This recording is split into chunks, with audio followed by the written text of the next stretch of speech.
Hello racing fans, and a warm welcome to Trackside, proudly brought to you by World Sports Betting. Bet with the best, bet with WSB, a leader in the fixed odds betting market and number one, numero uno in the anti-post betting market. What's happening on this weekend show?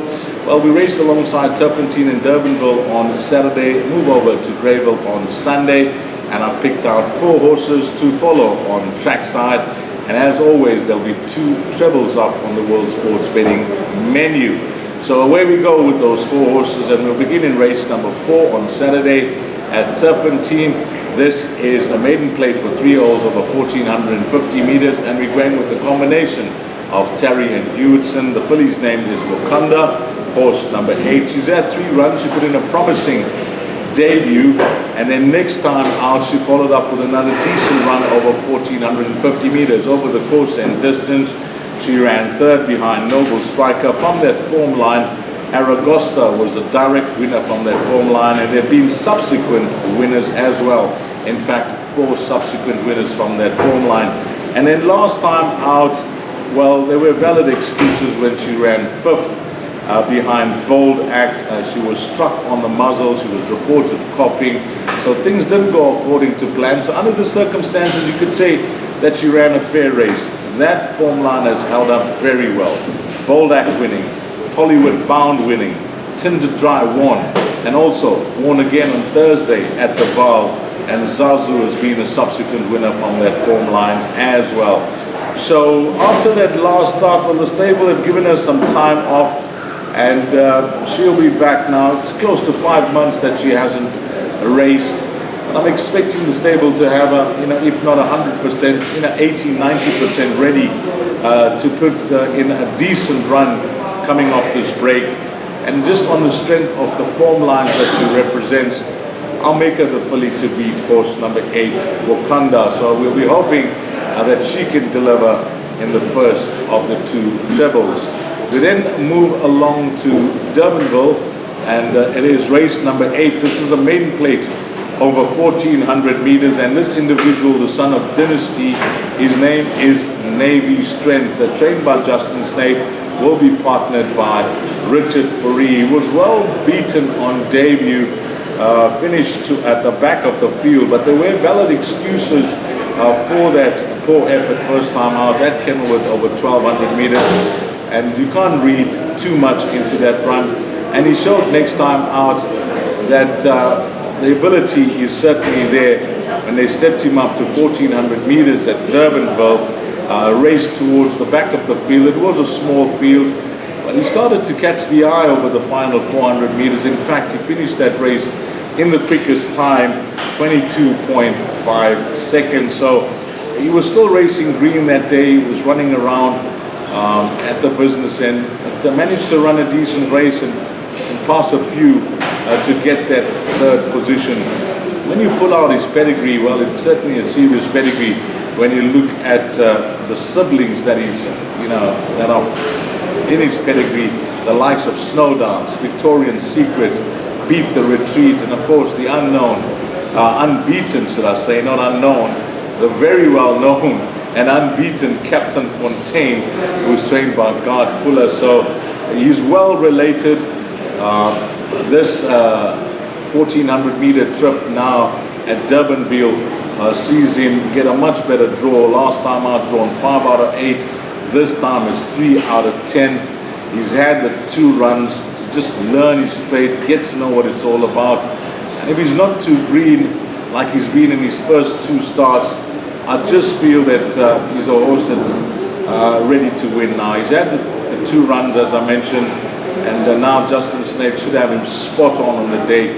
And I fancy number 8, Navy Strength, will be priced up as the top one in this race, and no doubt the horse to beat.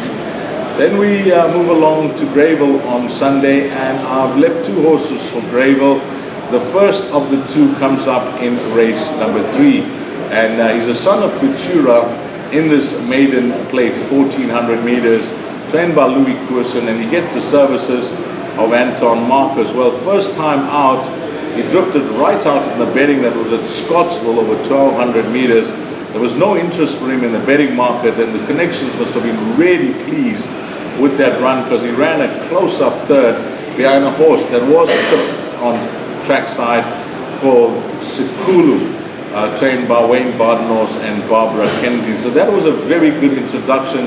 Now, just to let you guys know, if you have a look at race numbers 2 and 3 in whatever form guide that you are using, you'll see they both races are maiden plates over 1400 meters. So with the number of horses that were declared for this particular race, the race was split. So races 2 and 3 is a split race. And I just feel that with this horse now, dodging a horse like Running Rifles, who find himself in race number 2, he's found, I don't like to say it, but he's found the lesser, stronger of the two races that were split. And I haven't tipped Running Rifles on the show because I think there's a horse called One Bout at a Time from the Guard Puller stable that will be a massive runner in race number 2. But this horse, I think if Running Rifles has to win or finish a close-up second or third, this horse will definitely shorten in the betting number 4, Cyber Time. So we'll keep a close eye on how Running Rifle goes in race number 2, and that will give us a bit more confidence with Cyber Time here in race number 3. And I just think for the natural improvement from one run to the next, horse number 4, Cyber Time, must be a massive contender for top honors. Nicely drawn at 4, going around the turn at Grayville. Number 4, Cyber Time, is part of our play. And then to round off our 4 horses to follow will be race number 4. Now, I had a good look at this field, and with all due respect to all the runners in the race, it's not the strongest maiden around. It's a maiden plate over 1800 meters, and I think the door could be left wide open for the horse that's got the most improvement to come, and his name is Manhattan Cafe. He debuted at Grayville on the poly track over 1600 meters, drawn 10 out of 10, and he finished 5th. He was only beaten 4.5 lengths by a more experienced horse in Bend the Rules. Now, it's always difficult stepping a horse out over 1600 meters anywhere in the country, so I thought this horse gave a really good account of himself. Number 3, Manhattan Cafe. And against this type of field, when you put out his form line behind Bend the Rules, second in that race was Royal Monarch, who's come up to frank that form, and third in that race was Green Gallant, who has since come out to run third. So the form line's looking good, it's looking bright. There'll be no problem with the extra distance, well, 1600 to 1800 meters. And I think he looks like the right horse in this field. The fact is, he's just had the one run. There's some horses in the race that have form to recommend, but they've been tried and tested. And I think this is the individual that we are going to go for to close off what could be a nice day with those 2 trebles. So let's go to those 2 trebles, which will be put up on the World Sports Betting menu. And it will be Wakanda at Turpentine, into Navy Strength at Durbanville, and then into Manhattan Cafe, that was at Grayville. And then I've left out Wakanda and included Navy Strength into Cyber Time into Manhattan Cafe.